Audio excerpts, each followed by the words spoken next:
Back when I was in Bible college, I was in something called the drama troupe.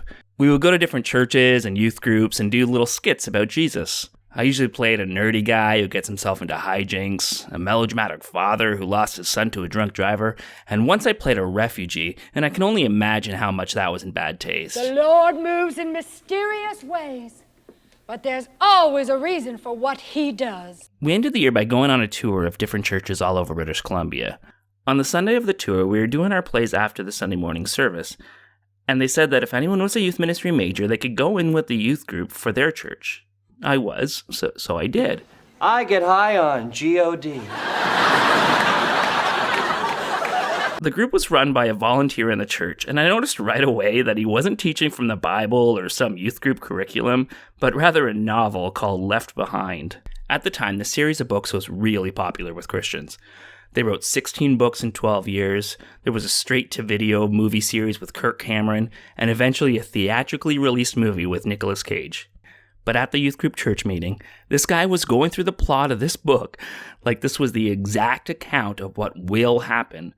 Like this weird Christian novel about the rapture, when all the Christians and babies disappear into thin air or float up into space, was the new scripture.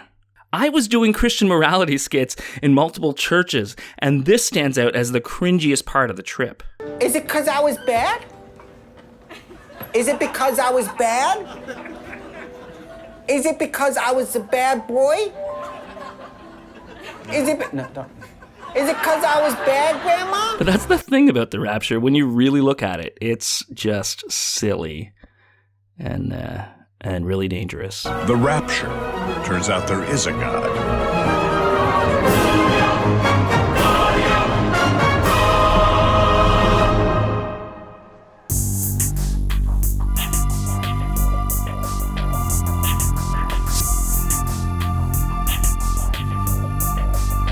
We always think of people telling us that the end is near as some crazy person on a street corner with a sign hung over him yelling at the top of his lungs.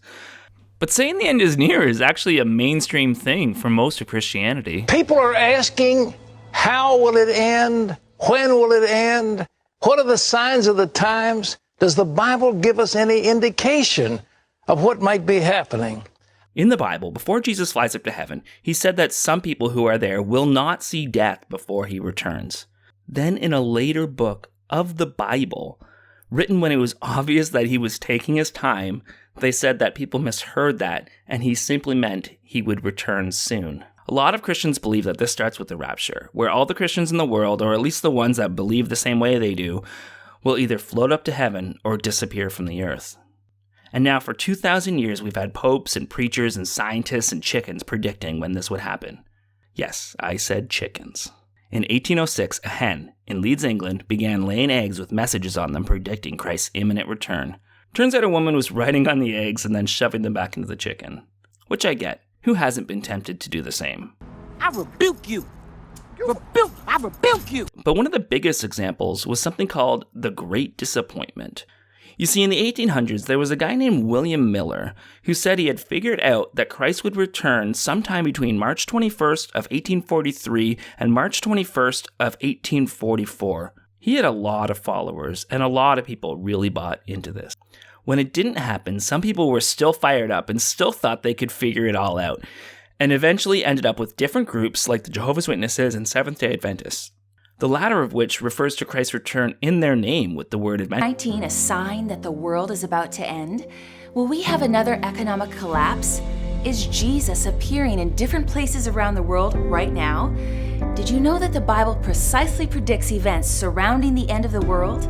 A famous example was the Jehovah's Witnesses in 1975. I remember how excited we all were as we studied this book, Life Everlasting in the Freedom of the Sons of God, and learned that 1975 would mark the end of the 6,000 years of man's history from the date of Adam's creation. That meant that Armageddon would come in 1975.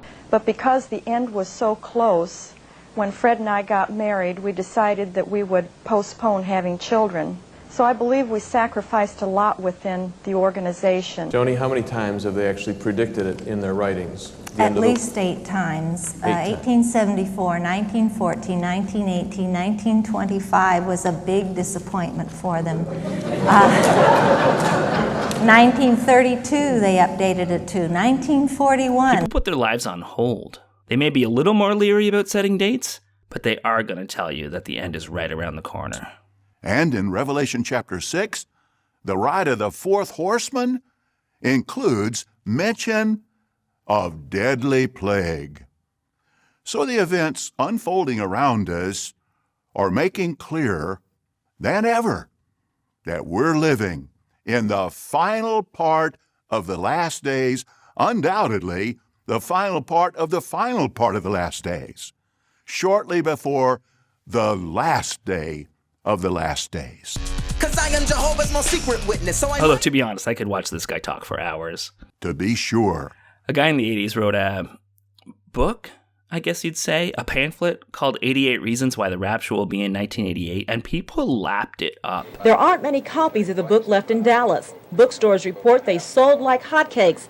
At this store, more than 200 were gobbled up in the past month. I guess it's amazing because we don't usually sell that many in one book. All-around bad guy, Pat Robertson, has been obsessed with Rapture for years. Will our pets be taken up to heaven in the rapture, or will they be left to fend for themselves? Well, we know there'll be horses.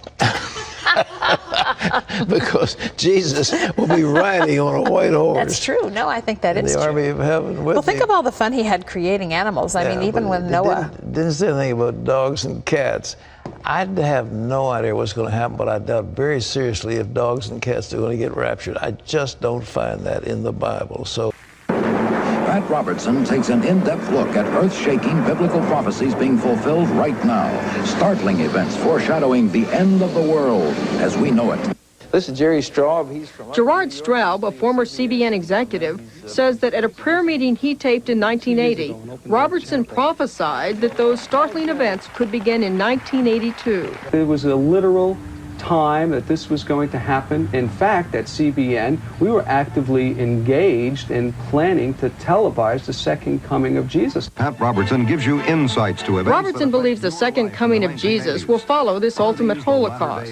For the rest of my life, I'll be as lonely as Pat Robertson and Jerry Falwell after the rapture.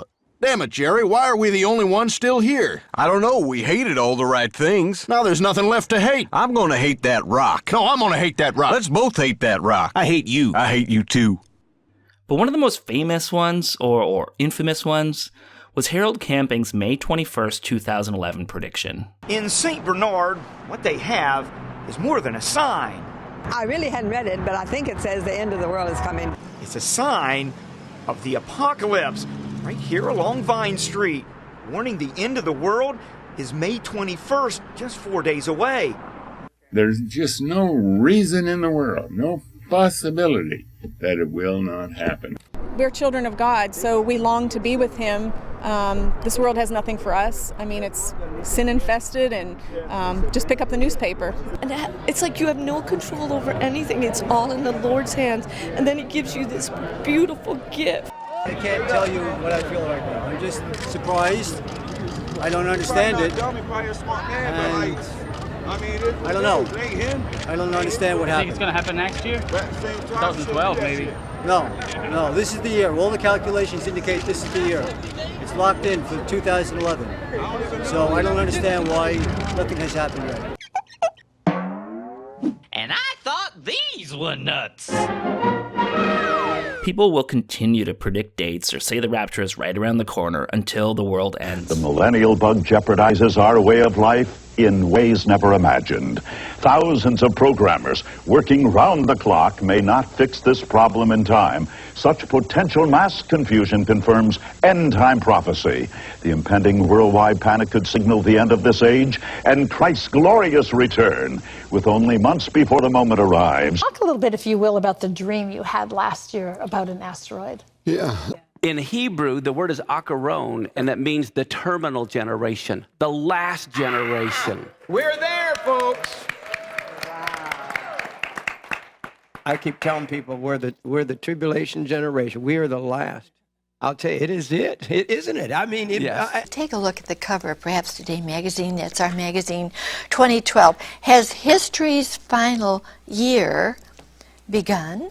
The book of Revelations has 404 verses. Add the number of people at the Last Supper, minus the number of Filipinos in the Bible, and you get 3,100,000. 3:15 p.m., May 18th. That's when the rapture will begin. May 18th? That's 1 week from today. There's a lot of things coming to pass this year, 2015, and all the way up to 2018.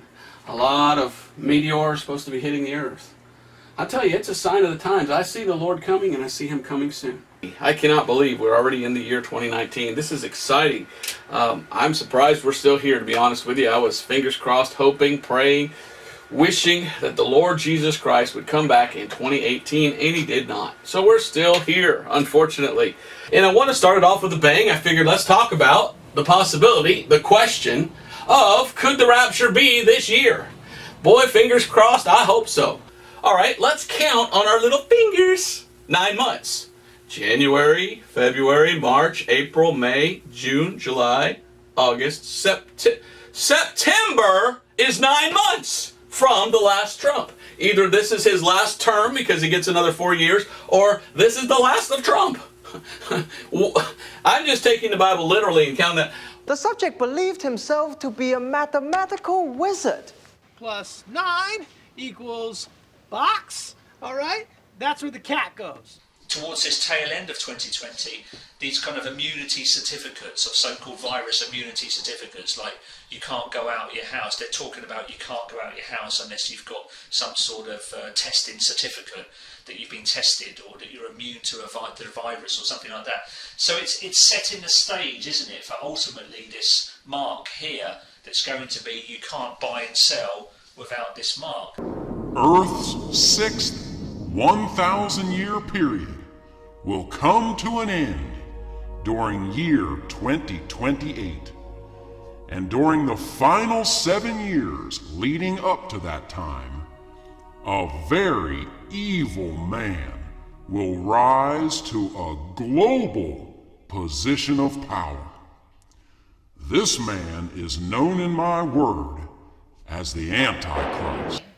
Yeah, like, was he smart or not? I don't even get it. I don't think so. Was I smart, sir? No, again, Going back to the 2011 prediction, I remember not believing it was going to happen beforehand, but still being relieved when it didn't happen. You see, as an evangelical, I was raised in a culture that makes you believe that the rapture was possible at any moment. It was in our movies. The event seems to have taken place at the same time all over the world, just about 25 minutes ago.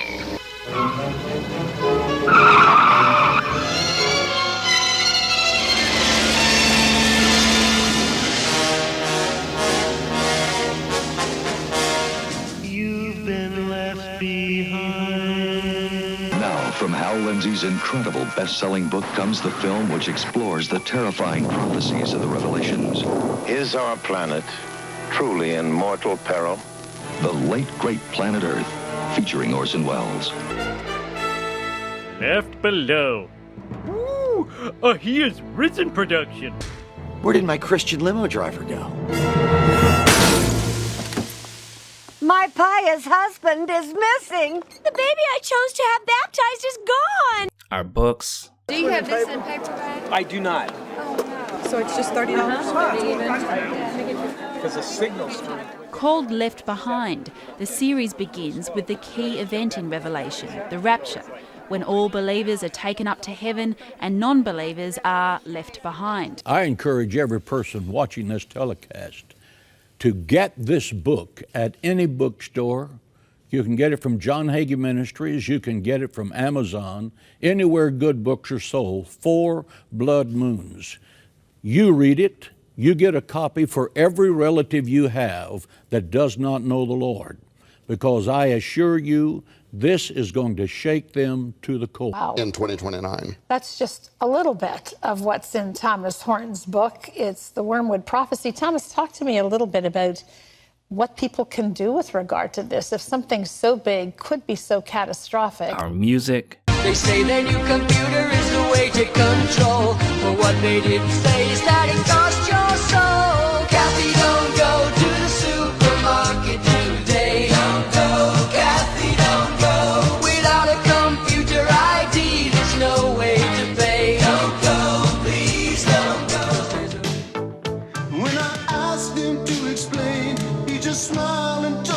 I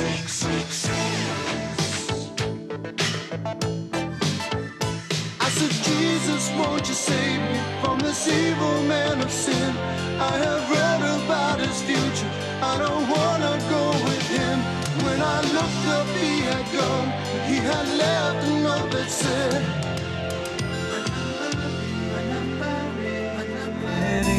the children died, the days grew cold. A piece of bread could buy a bag of gold. I wish we'd all been ready. And there's no time to change your mind. The sun has come and you've been left behind. All of which scared the hell out of me. If I got home from school and my parents weren't there, I would be so worried that they were raptured and I'd been left behind. I remember worrying that I wouldn't be able to get married or have kids because I would be raptured before it happened, which never happened anyway, so I was worried for the wrong thing. My weird fear is because I grew up really religious. I'm afraid of the rapture. Like, I got a lot of rapture learning when I was young. So now I'm not only afraid of the rapture just in general, because it's kind of a scary idea, but I'm also afraid of it happening at inopportune times. I jerked it. I took myself to dinner. I do have an anxiety disorder, so that could explain some of this. But if you look up the hashtag rapture anxiety on Twitter, it's obvious I was not the only one that felt this way. The rapture isn't just a neat idea or biblical drug trip for people raised believing it. It's an imminent threat. The idea that if you aren't good enough or don't believe hard enough, you will be stuck here without your family, or on the flip side, that you will be raptured and miss out on the life you could have had. Well, the rapture is coming, and the Bible calls the rapture our blessed hope. It also calls it a comfort. It's almost like the rapture and fear of being left behind in a dystopian future became popular as fire and brimstone preaching became less popular because we still needed a way to control people with fear. And besides, he knew that when King Herod got to hell, that God would roast him until his eyeballs exploded. But the trauma, PTSD, and anxiety it causes for evangelicals and ex-evangelicals alike is nothing compared to the damage it has caused to the Palestinian and Israeli people. You see, a lot of these people are obsessed with Israel. Connects biblical prophecy with world events. Israel is our time clock, and in the historical narrative of armies and wars that are so close to Israel in geographical proximity, but can't attack them. You know what? The Bible tells us that will be taking place, that the Jews will rebuild their temple, because that's when the Antichrist comes in and sits in the temple and declares that he is God. So there must be, according to Bible prophecy, a rebuilt temple in Israel. Pastor John Hagee is author of the best-selling book 4 Blood Moons and appears in a recent film of the same name. Hagee believes the current tetrad of blood moons is a sign from God to the world that something major is about to happen involving Israel, with Iran's drive towards a nuclear weapon being a possible trigger. The prophet says, in the latter days I'm going to bring all people against Jerusalem.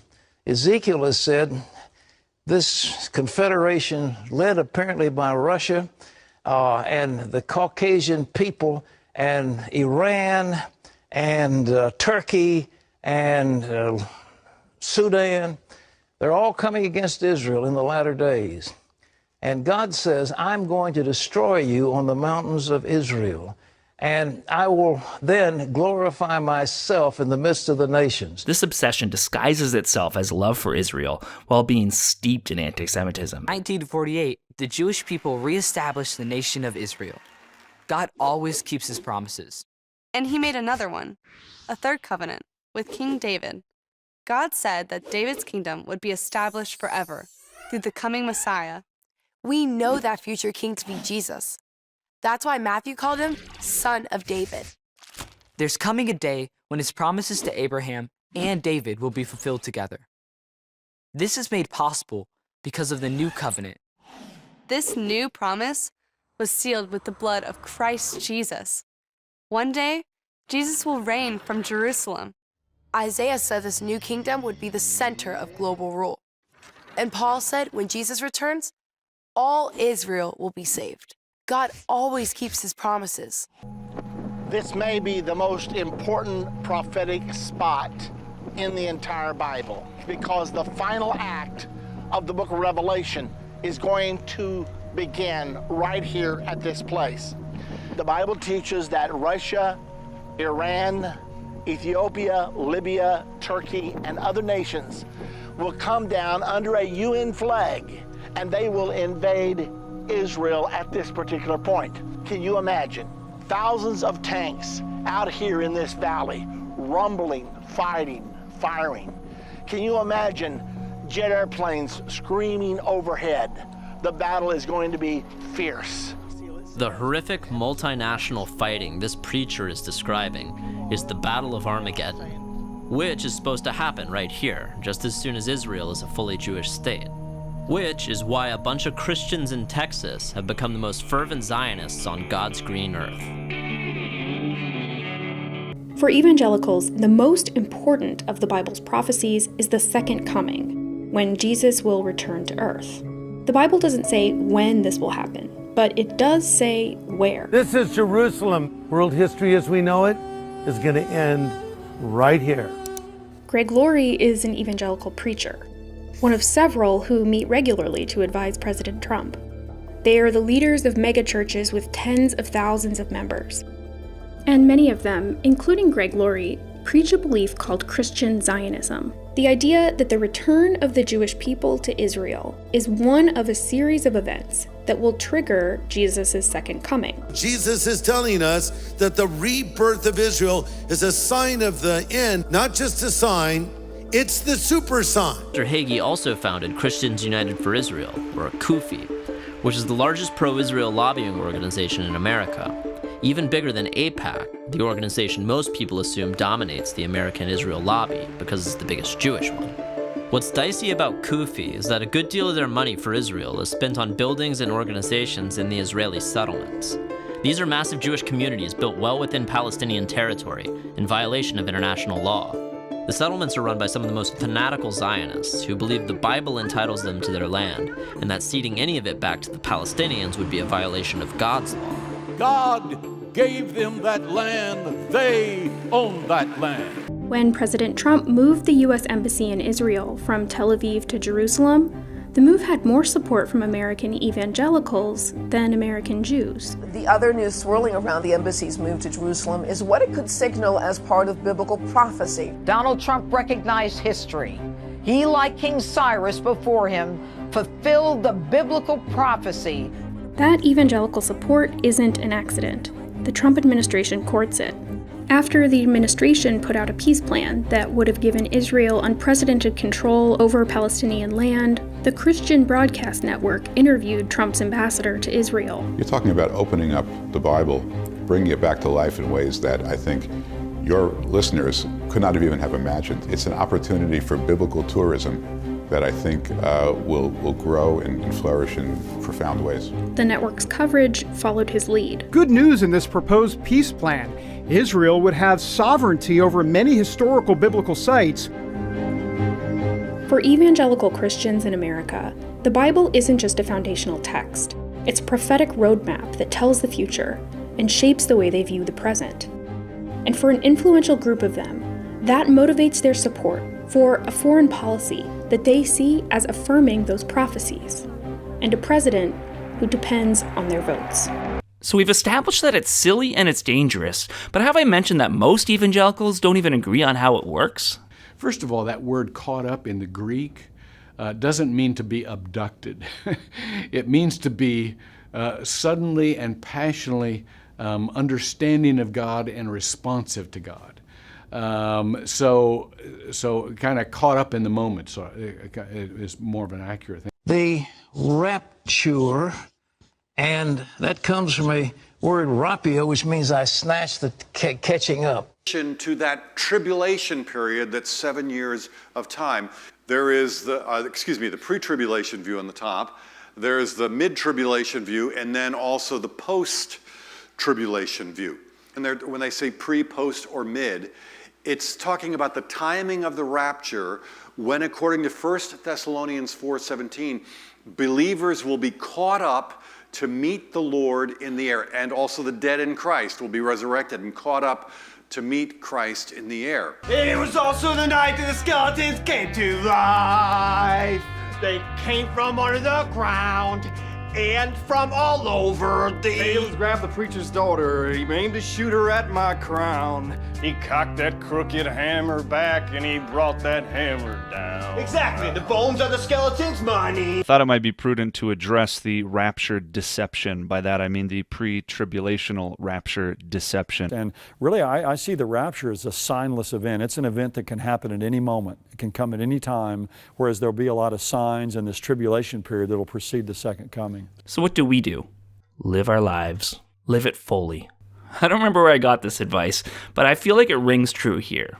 If you're at a party, but the only concern you had was trying to figure out how to get to the after party, you are going to have a terrible time at this one. Kevin, I party. No, you don't. Okay, nobody parties but me. Get to know the people at this party. Try the 7-layer dip. I worked really hard on it. It seems like God always uses the number 7 and 70, doesn't it? Thanks for making it this far. Thanks for listening. If you liked it, please subscribe, like, and share with someone who may enjoy it. Have a wonderful day. And my cat's once again getting annoyed with my recording, so I better stop. The rapture is the beginning of the end of the world. It starts with all true Christians floating up to heaven. What about the sinners that are left behind? Well, Jojo, they get to witness the second coming of Jesus. Jesus is coming back. Did he forget something? Nope. Jesus is coming back for Armageddon. Work, Sky Moon. Can you give me 2 more minutes, Greg?